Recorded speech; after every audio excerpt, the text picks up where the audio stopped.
A Christian magazine once surveyed their subscribers regarding the areas of their greatest spiritual challenges. The results showed that their greatest temptation was materialism.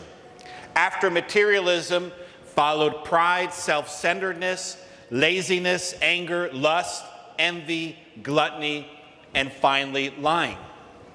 The survey respondents noted temptations were frequent and more forceful when they had neglected their time with God or when they were physically tired. They stated that the ability to resist temptation was made easier by a strong spiritual life, avoiding compromising situations, and being accountable to someone. My dear friends, temptation will always be a part of our lives. No matter our age or the circumstances of our lives, temptation will be something that we have to deal with until the end of our journey here on earth. This first Sunday of Lent provides us once again the opportunity to look at the nature of temptation, at evil, at Satan, and the spiritual battle. First of all, we need to understand that not every temptation is caused by Satan. So we need to look at the two causes of temptation. First and foremost, most temptations, not all, but most temptations are caused by our own fallen human nature. As we saw last Sunday, original sin has wounded our human nature. We simply do not have complete control over our mind, our memory, our imagination, our will, our passions and emotions. Remember, St. Paul in Romans 7 talks about the inward struggle. We will always struggle with something. Sometimes we might be tempted to be lazy and sleep in rather than go to work or go to school. Sometimes we might be tempted to gossip. Sometimes we might be tempted to be impatient. Sometimes we might be tempted to be unchaste. Sometimes we might even be tempted to take something that doesn't belong to us. The Catechism of the Catholic Church explains this reality that we're dealing with when it says, because man is a composite being, spirit and body, there already exists a certain tension within him, a certain struggle of tendencies between spirit and flesh develops. But in fact, this struggle belongs to the heritage of sin. It is a consequence of sin and at the same time, a confirmation of it. It is part of the daily experience of the spiritual battle. Secondly, Satan also causes temptation. We see this now very clearly in today's gospel passage from Luke, which is a second version, a repeat of Matthew's gospel and the temptations of Jesus in the desert. But we also see Satan appearing on the scene right at the beginning of the Bible in the book of Genesis. Satan's greatest triumph in our modern world is that he has caused many people to no longer believe that he really exists. That's a nice lie. Jesus tells us who he is elsewhere in the Gospel of Luke when Jesus affirms, I saw Satan fall like lightning from heaven. My dear friends, Satan is very real, and his actions in the world are very real. The Second Vatican Council made this point very clear in one of its pinnacle documents when it said, the whole of man's history has been the story of our combat with the powers of evil, stretching, so our Lord tells us, from the very dawn of history until the last day. Finding himself in the midst of the battlefield, man has to struggle to do what is right, and it is at great cost to himself and aided by God's grace that he succeeds in achieving his own inner integrity.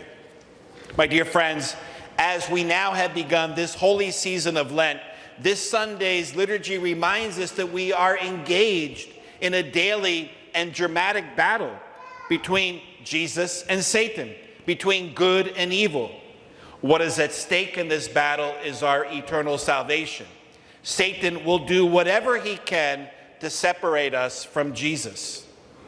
Speaking of spiritual battles, last week I heard a rather humorous but apropos story about an elderly woman in Corpus Christi who I've known for a long time, former parishioner, who is from Bosnia. And she's a very, very fervent, very devout, very holy lady. Goes to Mass every day, prays the rosary every day. She's in and out of the Adoration Chapel throughout the day. But she also works out every day.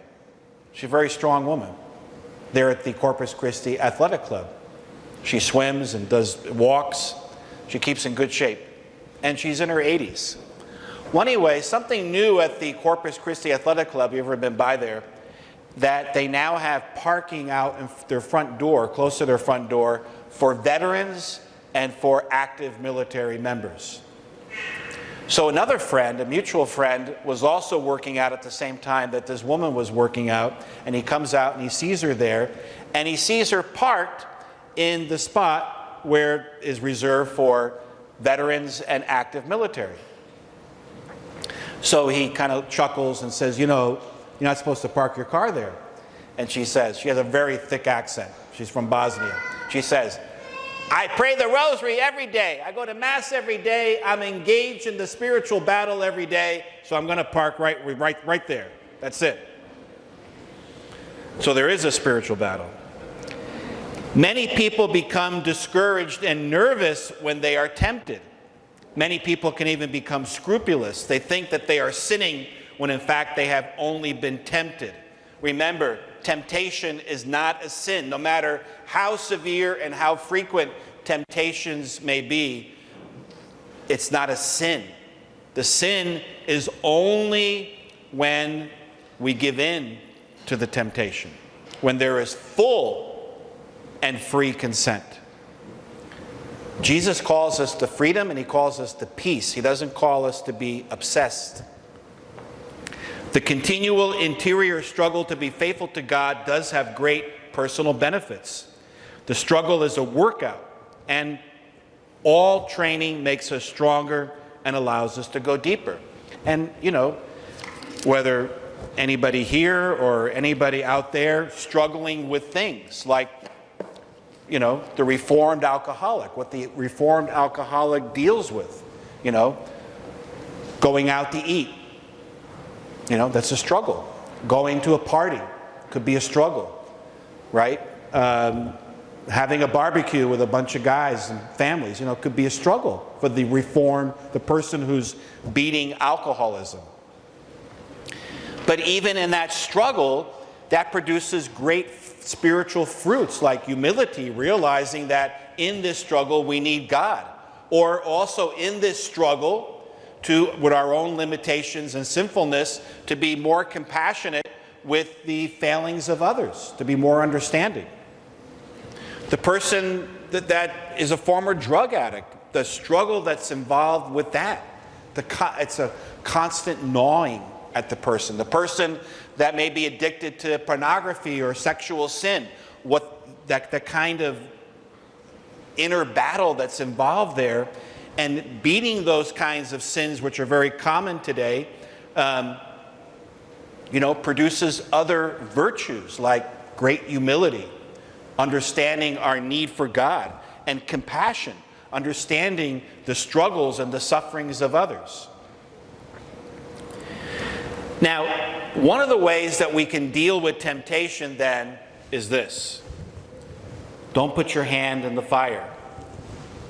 Meaning, avoid the occasion of sin.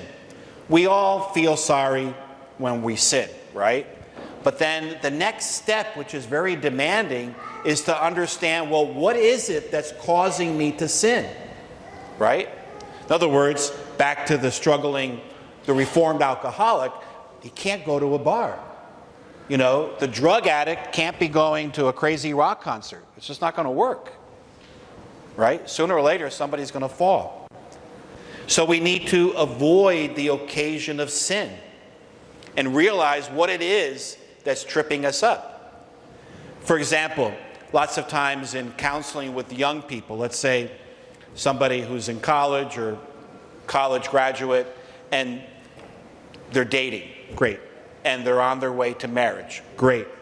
Okay, but then there are issues. Okay, so how long have you been dating? Well, 4 or 5 years. Well, it's time to make a decision. Get married. Right? Well, we're not ready. Well, then maybe separate and, put the relationship on hold for a while until you're ready. We need to avoid the occasions of sin. And this is where parents need to be vigilant about the use of television, cell phones, music, video games, and the internet with their children and in their homes. Men who trap animals in Africa for zoos in America say that one of the hardest animals to catch is the ring-tailed monkey. For the men of the Zulu tribe, it is quite simple. The method the Zulus use comes from their knowledge of the animal. Their trap is nothing more than a melon growing on a vine. The seeds of this melon are a favorite of the monkey. Knowing this, the Zulus simply cut a hole in the melon just large enough for the monkey to insert his hand. The monkey will stick his hand in, grab as many seeds as he can, then start to pull it out. He cannot do this because his fist is now larger than the hole. The monkey will pull and tug, screech, and fight the melon for hours. He cannot get free of the trap unless he gives up the seeds, which he refuses to do.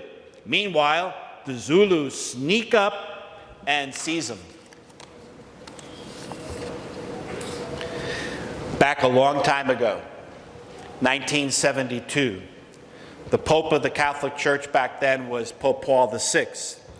And he started talking about the nature of evil and about Satan very publicly in one of his weekly teachings.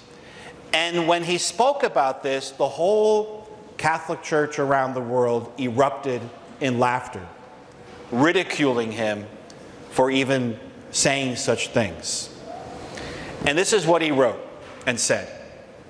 So we know that this dark, disturbing being exists and that he is still at work with his treacherous cunning. He is the hidden enemy who sows errors and misfortunes in human history. It is worth recalling the revealing gospel parable of the good seed and the cockle, for it synthesizes and explains the lack of logic that seems to preside over our contradictory experiences. An enemy has done this. He is a murderer from the beginning and the father of lies, as Christ defines him. He undermines man's moral equilibrium with his sophistry. He is the malign, clever seducer who knows how to make his way into us through the senses, the imagination, and the libido, through utopian logic, or through disordered social contacts in the give and take of our activities. He can bring about in us deviations that are all the more harmful because they seem to conform to our physical or mental makeup or to our profound instinctive aspirations. The current Pope, Pope Francis, does come out with a lot of controversial stuff, but he's the only Pope in my lifetime that has spoken about Satan so often and so openly. And when we look at these words of Pope Paul VI, we look at things like, the drug cartels rooted in Colombia, Mexico, throughout Latin America, and all the drug activity that is going on now in the U.S. and now all throughout the world. You watch any of these series on Netflix, and you scratch your head and say, God almighty, where do these people come up with these things? It's just the whole life of evil. It's really pretty amazing. And then we look at what's happening now in the Ukraine. It's just, if you don't believe in if anybody here doesn't believe in Satan, just turn the news on for 5 minutes. That'll convince you. So what do we need to do? We are in a big battle. I don't get into this end of the world stuff at all. Some people do. But I do know that we are in a time of trial and tribulation. Historically, these are difficult times. That's just... That's just the way it is. And maybe it is a time of purification, or maybe it is the end of the world as we know it, as it's organized. It's just not working. And so what do we need to do in order to persevere and to keep moving forward? Well, this is where we turn to the basics again.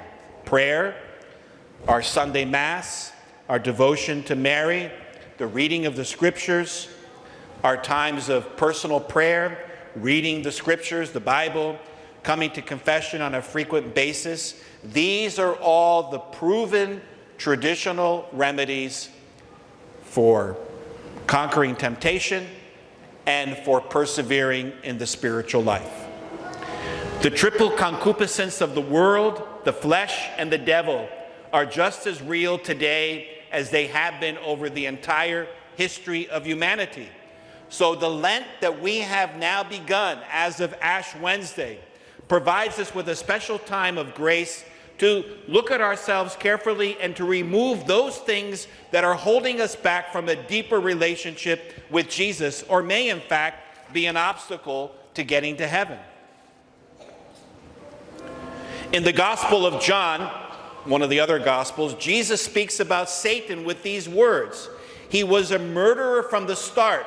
He was never grounded in the truth. There is no truth in him at all. When he lies, he is drawing from his own store because he is a liar and the father of lies. He has everyone believing in a big lie. And we see it in today's world, even in the language that the modern world uses. He has everyone believing that abortion is reproductive health, that fornication is cohabitation, that sodomy is gay. The father of lies has everyone believing that there is no such thing as sin. And the best lie of all, he has everyone believing that he doesn't even exist. I think most church-attending Catholics like ourselves will recognize and run away very quickly from the big temptations. But the smaller ones, the more subtle temptations, do not get noticed so easily. I think most of you know who C.S. Lewis was. He's the author of the Chronicles of Narnia, okay, made into a movie as well. And he was a prolific author that wrote many, many books. And he was a convert from atheism to Christianity. He was a member of the Church of England.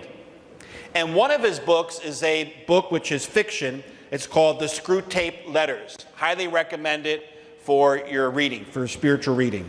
And it's a fictitious book about a demon by the name of Screwtape, who is instructing his young nephew how to be a good tempter. And the young nephew is Wormwood. And through these written letters, he shows them how to draw people into evil. And so he writes the following in the Screwtape Letters. You will say that these are very small sins, and doubtless, like all young tempters, you are anxious to be able to report spectacular wickedness. But do remember, the only thing that matters is the extent to which you separate the man from the enemy. It does not matter how small the sins are, provided that their cumulative effect is to edge the man away from the light and out into nothing. Murder is no better than cards if cards can do the trick. Indeed, the safest road to hell is the gradual one, the gentle slope, the soft underfoot, without sudden turnings, without milestones, without signposts. My dear friends, back in December, on the 12th of December, when we together celebrated the feast of Our Lady of Guadalupe, I mentioned to you that Our Lady of Guadalupe really isn't Our Lady of Guadalupe, but rather she is the Indian word, the Aztec word, Our Lady of Cuatlesupe, which she told Juan Diego who she is, Our Lady of Cuatlesupe, which sounds extraordinarily like Guadalupe, but Cuatlesupe means she who crushes the head of the serpent. This is making a direct reference to Genesis 3, verse 15. And in Marian art, you'll see Mary stepping on a serpent. That's what this is from. We are in a present-day apocalyptic battle between good and evil. So we have Mary to turn to, Mary, the mother of Jesus. She was already prophesied in Genesis 3, chapter 15, that she would be the one who would crush the head of the serpent. How? By being the instrument of the incarnation, the mother of Jesus Christ, who is true God and true God. The mystery of the incarnation that we celebrated with such beauty and joy on Christmas. So let us turn to her. She's a good mother, and she will help us through our prayers to her, our devotions to her, particularly through the rosary, that she will crush the head of the serpent and give us the strength to live the gospel of Jesus Christ with joy, with passion, and with enthusiasm.